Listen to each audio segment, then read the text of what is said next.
오늘은 우리가 잘 아는 대로 부활주일입니다. 부활의 축복이 여러분과 함께 하시기를 간절히 소망합니다.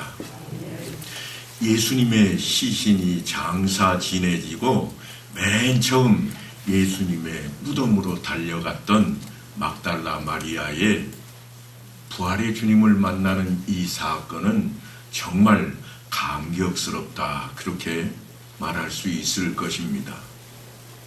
바로 그 자리를 통해서 우리에게 또한 교회에게 주시는 하나님의 은혜가 놀랍습니다. 마리아는 이제 주님께서 십자가에 죽으신 후 사흘째 되던 날 동트기 전에 주님의 시신에 향유를 바르기 위해서 무덤으로 찾아갔습니다. 그런데 예수님이 사라진 겁니다.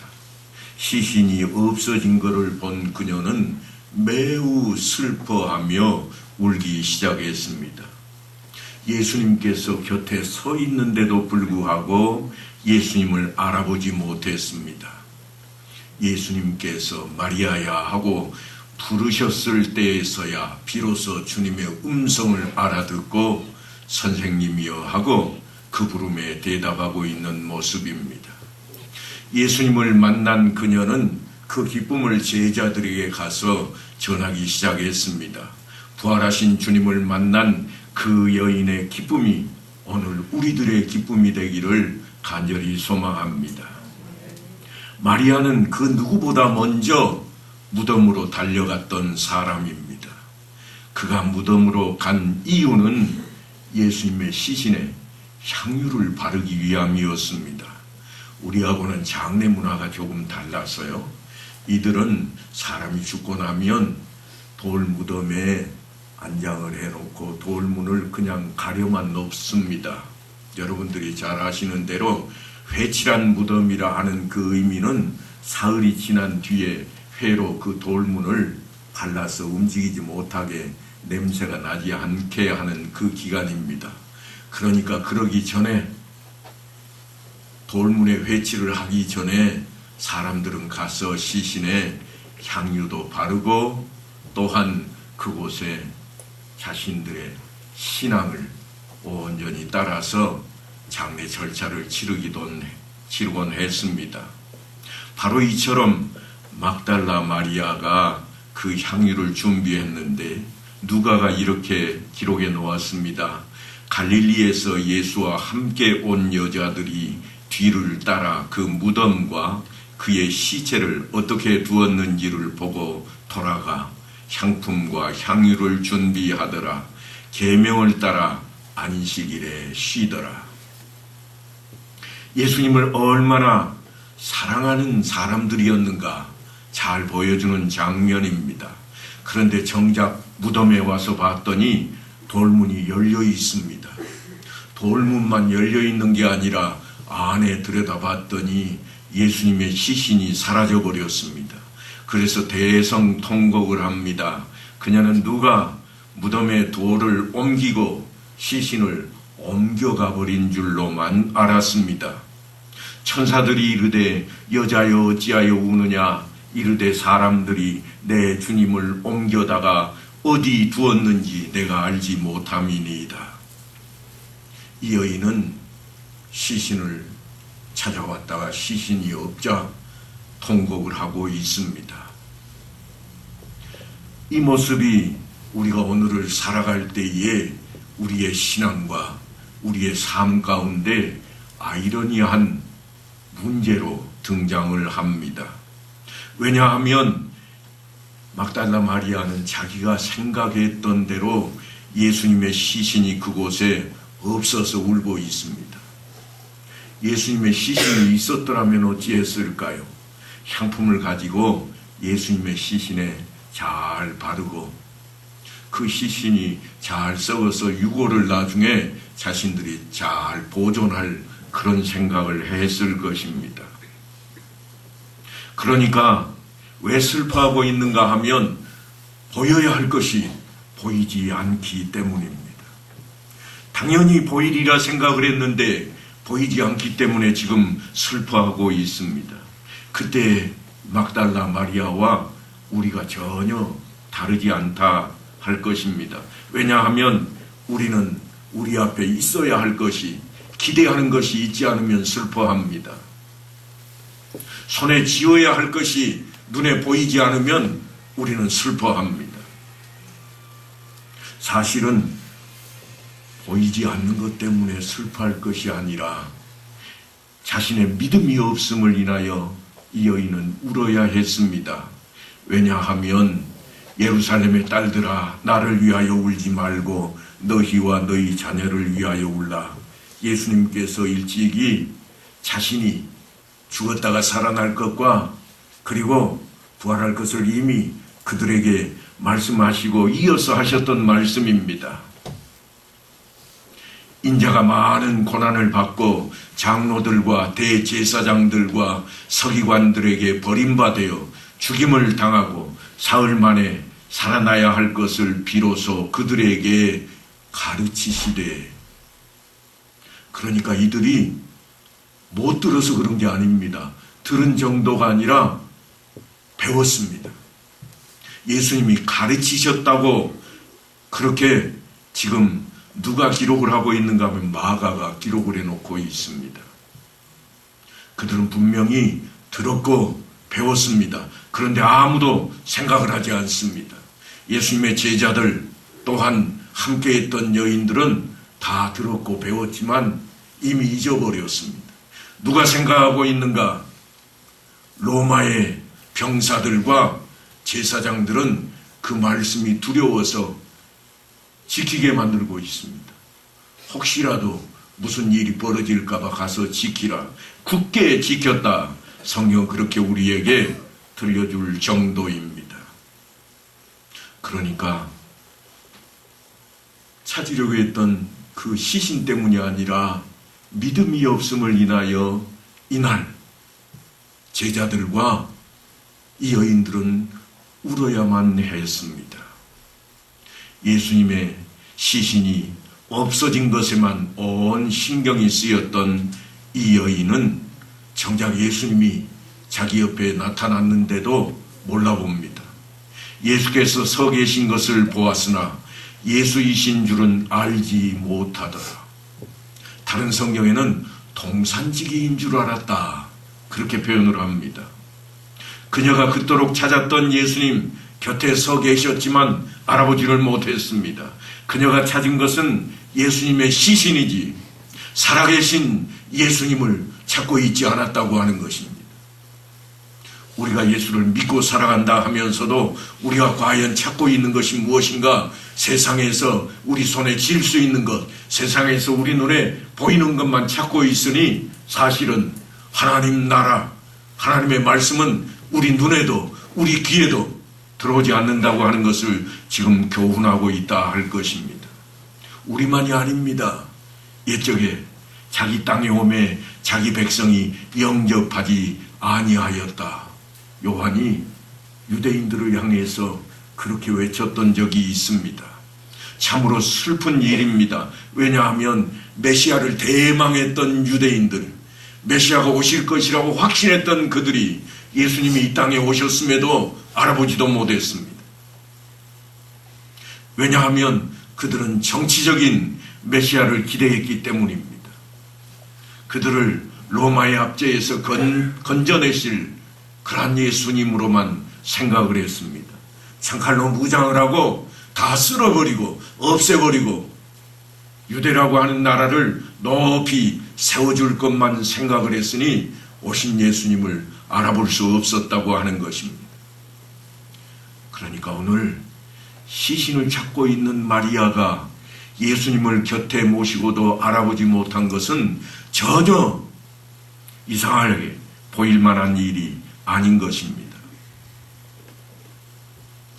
그래서 천사가 이 여인에게 핀잔을 줍니다. 여자들이 두려워 얼굴을 땅에 대니 두 사람이 이르되 어찌하여 살아있는 자를 죽은 자 가운데서 찾느냐. 누가가 기록해 놓은 이야기입니다. 오늘 요한은 마치 여인 혼자 가서 찾아보고 울고 있는 것처럼 기록해 놓고 있지만 실제로 누가가 기록해 놓은 것을 보면 여자들이 갔다고 그럽니다.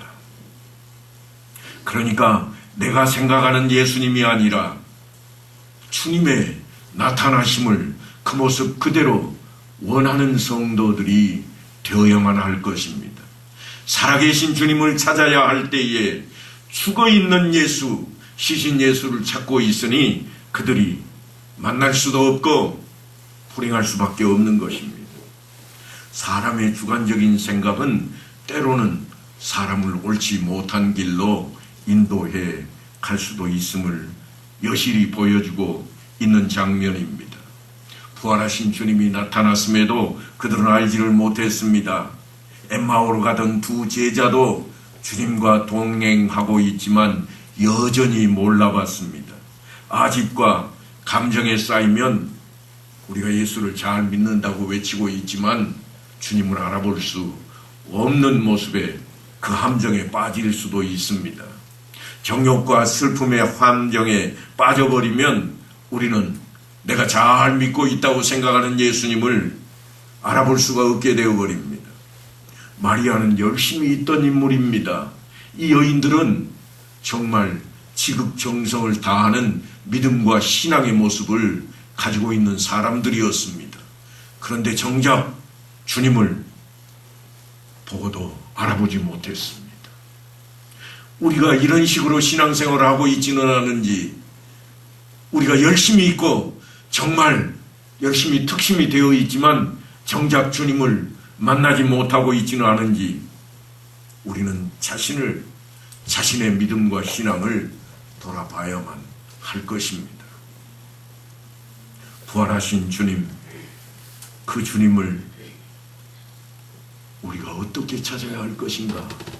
하나님으로 찾지 않으면 그저 내게 기적이나 베풀고 내가 바라고 원하는 것이나 해주는 그러한 모습으로 찾는다면 여전히 우리도 찾지 못하고 만나지 못하게 되고 말 것입니다.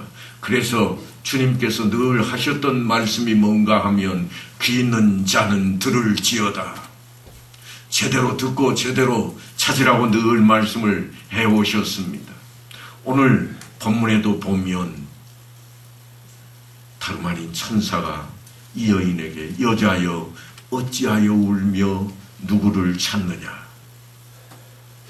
아니 예수님께서 이 여인을 마리아여 하고 부르기 전까지만 해도 도무지 예수님이 죽었다고만 생각했지 다시 살아나실 것을 꿈에도 생각하지 않고 있습니다.